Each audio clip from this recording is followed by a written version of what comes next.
Exodus chapter 22. Mga batas tungkol sa mga property.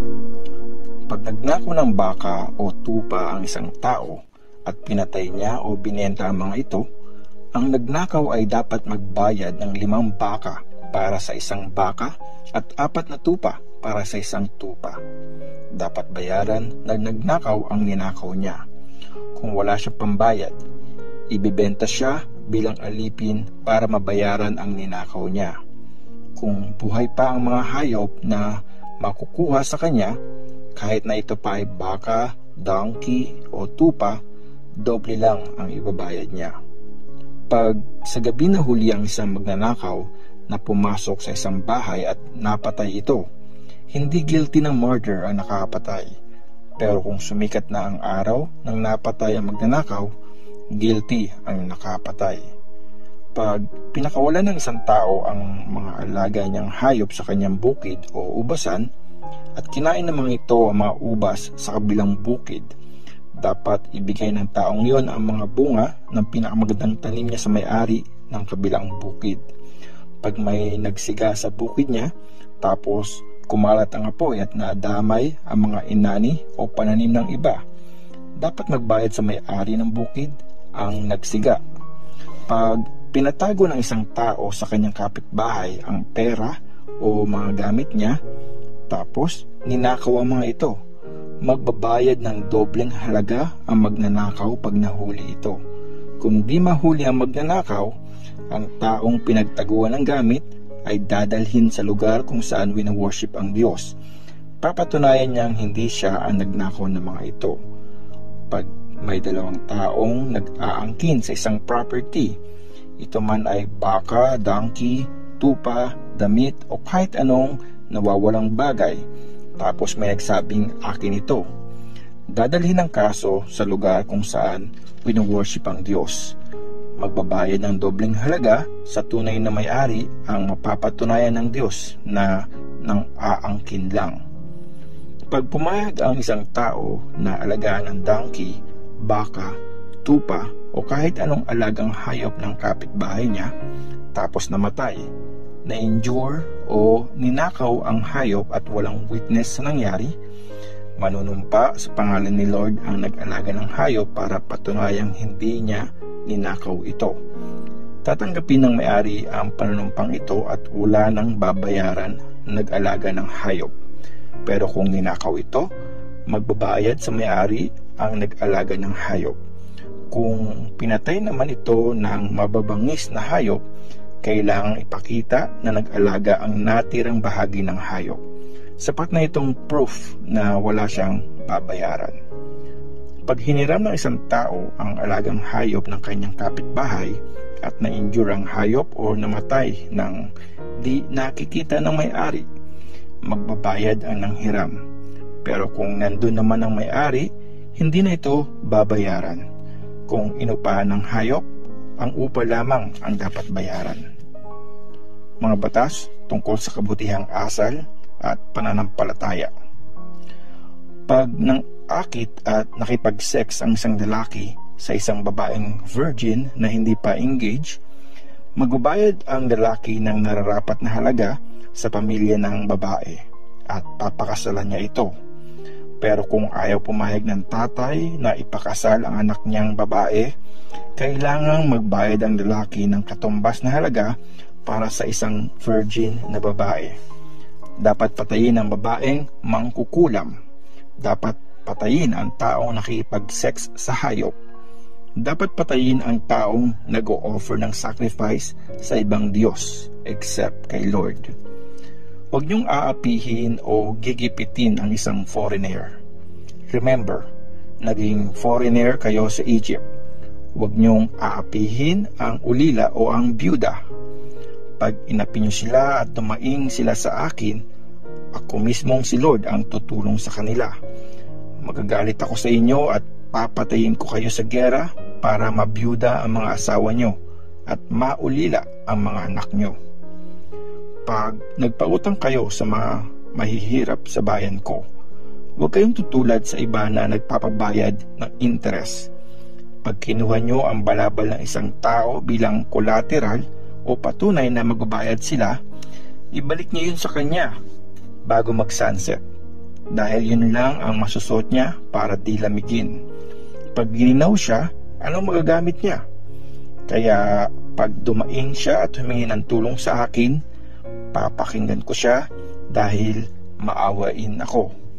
Huwag kayong magsasalita ng masama laban sa Diyos, at huwag niyong susumpain ang leader ng bayan niyo. Huwag niyong i-delay ang pag-offer ng handog mula sa inyong mga ani, alak at olive oil. Ibibigay niyo sa akin ang mga panganay niyong anak na lalaki. Ibibigay niyo rin sa akin ang mga unang panganak na lalaking baka at tupa. Hayaan niyo mag-stay ang mga unang anak na lalaki sa mga nanay nila sa loob ng 7 araw. At pagdating ng 8 araw, i-offer niyo sila sa akin. Kayo ang bayang pinili ko. Kaya huwag kayong kakain ng karne ng hayop na pinatay ng mababangis na hayop. Instead, ibigay niyo yun sa mga aso. Exodus chapter 23. Mga batas tungkol sa katarungan. Huwag kayong magkakalat ng balitang di totoo. Huwag kayong magbibigay ng maling testimony para tulungan ang taong nagkasala. Huwag kayong susunod sa karamihan sa paggawa ng mali o sa paghadlang sa katarungan pag humarap sila sa korte. Huwag niyong basta-basta papaboran ang taong nagkasala dahil lang sa mahirap siya. Pag nakita niyong nakawala ang alagang baka o donkey ng inyong kaaway, hulihin niyo ang alagang hayop at ibalik ito sa kanya. Pag nakita niyong natumba ang donkey ng inyong kaaway dahil sa bigat ng dala nito, huwag niyong iwanan ang kaaway niyo. Instead, tulungan niyo siyang ibangon ang hayop. Huwag niyong ipagkakait ang hustisya sa isang taong mahirap. Huwag kayong magpaparatang ng di totoo. At huwag kayong papatay ng taong matuwid at walang kasalanan. Hindi ko papatawarin ang gagawa nito. Huwag kayong tatanggap ng suhol. Binubulag nito ang tao para di nila makita ang katotohanan at binabaluktot nito ang pinaglalaban ng mga taong matutuwid. Huwag niyong aapihin ang isang foreigner. Alam niyo ang nararamdaman niya dahil naging foreigner din kayo sa Egypt. Ang 7 taon at 7 araw. 6 years kayo magtatanim sa lupain niyo at mag-harvest ng mga bunga nito. Pero sa 7 taon, hayaan niyong magpahinga ang lupa at huwag kayo magtatanim doon o mag-harvest ng kahit anong tutubo doon. Hayaan niyong kainin ng mga mahihirap ang mga bunga sa inyong lupain, ubasan at olive tree. Kakainin ng mga mabangis na hayop ang mga matitirang bunga nito. Magtatrabaho kayo sa loob ng 6 na araw, pero magpapahinga kayo sa 7 araw para mapagpahinga din ang alaga niyong baka at donkey, ang alipin nyo at ang mga foreigner na nagtatrabaho para sa inyo. Pakinggan nyo at sundin lahat ng sinabi ko. Huwag kayong magpe-pray sa ibang Diyos at huwag na huwag babanggitin ang mga pangalan nila. Ang 3 pangunahing piyesta. Magse-celebrate kayo ng 3 piyesta taon-taon para i-honor ako. Isa-celebrate nyo ang piyesta ng unleavened bread. Tulad ng sinabi ko sa inyo, tinapay na walang pampaalsa lang ang kakainin nyo sa loob ng 7 araw tuwing buwan ng Abib, ang buwan kung kailan kayo umalis ng Egypt. Walang haharap sa akin na walang dalang handog. Isa-celebrate nyo rin ang piyesta ng harvest tuwing aanihin nyo ang mga unang bunga ng mga tanim nyong wheat. Isa-celebrate nyo ang piyesta ng mga shelters.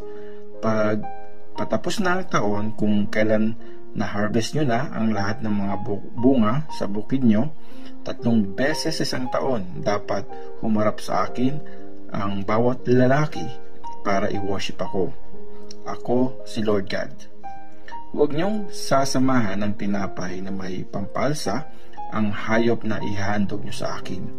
walang taba ng hayop na inyong handog ang dapat maiwan kinabukasan ng umaga. Bawat taon, dadalhin nyo ang mga unang bunga ng inyong mga tanim sa lugar kung saan nyo ko wino-worship. Ako si Lord, na Diyos nyo. Huwag nyong ilalaga ang batang tupa o kambing sa gatas ng nanay nito. Mga promises at mga instructions. Magpapadala ko ng angel na mauuna sa inyo para protektahan kayo habang naglalakbay. Siya rin ang magdadala sa inyo sa lugar na hinanda ko. Pakinggan nyo siyang mabuti at sundin ang mga sasabihin niya sa inyo. Pag nagrebelde kayo, di niya kayo papatawarin dahil bigyan ko siya ng authority para gawin ito. Pero pag pinakinggan nyo ang angel ko at sinunod nyo lahat ng mga utos ko, magiging kaaway ko ang mga kaaway nyo at lalabanan ko ang mga kalaban nyo. Mauuna sa inyo ang angel ko at dadalhin niya kayo sa lupain ng mga Amorites, Hittites, Perizzites, Canaanites, Hivites at Jebusites. Tapos, wawasakin ko sila. Huwag kayong yuyuko o mag-worship sa mga Diyos nila at huwag niyong gagayahin ang mga ginagawa nila pag nag-worship sila. Instead, sirain nyo ang mga Diyos nila at durugin nyo ang mga haliking bato na ginagamit nila sa pag-worship. Kung i-worship nyo akong si Lord na Diyos nyo, i-bless ko kayo ng pagkain at tubig at aalisin ko lahat ng sakit nyo. Walang makukunan sa mga nagbubuntis at walang mababaog sa lupain nyo. Bibigyan ko kayo ng mahabang buhay. Gagawin kong takot sa akin ang mga kalaban nyo. Lilituhin ko ang lahat ng taong inyong pupuntahan. Aatras at magsisitakbo ang lahat ng kalaban nyo. Magpapadala ko sa mga kalaban nyo ng matinding takot na gaya ng mga putakti. Sa ganitong paraan, mapapalayas ang lahat ng mga Hivites, Canaanites at Hittites. Pero di ko muna agad sila papalisin sa loob ng 1 taon para di mapabayaan ang lupa at nang di dumami ang mga mababangis na hayop doon. Instead, unti-unti kong papalisin ang mga kalaban nyo hanggang sa dumami kayo at kayanin nyo nang kunin ang lupain. Ang isiset kong border ng lupain nyo ay mula sa Gulf ng Aqaba hanggang sa Mediterranean Sea at mula sa desert hanggang sa Euphrates River. Ibibigay ko sa mga kamay mo ang mga naninirahan doon at mapapalayas nyo sila sa pag-advance nyo. Huwag kayong makikipagsundo sa mga taong yun o sa mga Diyos nila. Huwag nyo silang payagang manirahan sa lupain nyo dahil sila ang magiging reason para magkasala kayo sa akin. Pag winorship nyo ang mga Diyos nila, iyan na ang ikakapahamak nyo. Exodus chapter 24. Pinagtibay ang kasunduan. Sinabi ni Lord kay Moses, umakyat ka sa bundok at isama mo sina Aaron, Nadab, Abihu at ang 70 sa mga leaders ng Israel. Malayo pa kayo, mag-worship na kayo sa akin. Pero ikaw lang, Moses, ang pwedeng lumapit sa akin. Bawal lumapit sa akin ang mga kasama mo at di dapat umakyat sa bundok ang mga tao. Pinuntahan ni Moses ang mga Israelites at sinabi sa kanila ang lahat ng inutos ni Lord. At nagkakaisa silang sumagot, gagawin namin ang lahat ng sinabi ni Lord. Sinulat ni Moses ang lahat ng utos ni Lord. Kinabukasan, maaga siyang gumising at nagtayo ng altar sa paanan ng bundok. Naglagay siya ng 12 na malalaking bato, isa para sa bawat tribe ng Israel. Tapos, inutusan ni Moses ang ilang kabataang lalaki para mag-offer ng mga handog na susunugin at kumatay ng mga batang baka na peace offering para kay Lord. Kinuha ni Moses ang kalahati ng dugo ng mga hayop at nilagay sa mga malalaking mangkok. Sinaboy niya sa altar yung natirang kalahati ng dugo. Tapos, kinuha niya ang libro ng kasunduan at binasa ng malakas sa harap ng mga tao ang mga utos ni Lord na nakasulat doon. Ang sabi ng mga tao, susundin namin si Lord at gagawin namin ang lahat ng inutos niya. Tapos, kinuha ni Moses ang dugo ng hayop na nasa mga mangkok at sinaboy ito sa mga tao. Ang sabi niya, ito ang dugong nagpapatunay ng kasunduan na ginawa ni Lord sa inyo, ayon sa lahat ng mga salitang nakasulat sa librong ito. Pagkatapos, umakyat ng bundok sina Moses, Aaron, Nadab, Abihu at ang 70 sa mga leaders ng Israel. At nakita nila ang Diyos ng Israel. Nakaapak siya sa parang sahig na gawa sa sapphire na kasing blue ng langit. Hindi sinaktan ng Diyos ang mga leaders ng Israel kahit na nakita nila siya. After nito, magkakasamang kumain at uminom ang mga leaders. Si Moses sa Mount Sinai.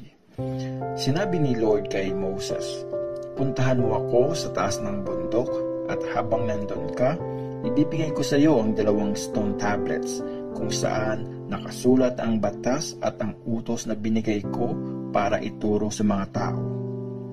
Nagready si Moses at ang assistant niyang si Joshua. Tapos, umakyat si Moses sa bundok ng Diyos. Bago umakyat, sinabi ni Moses sa mga leaders, hintayin niyo kami rito sa camp hanggang sa makabalik kami. Kasama niyo rito sina Aaron at Hur.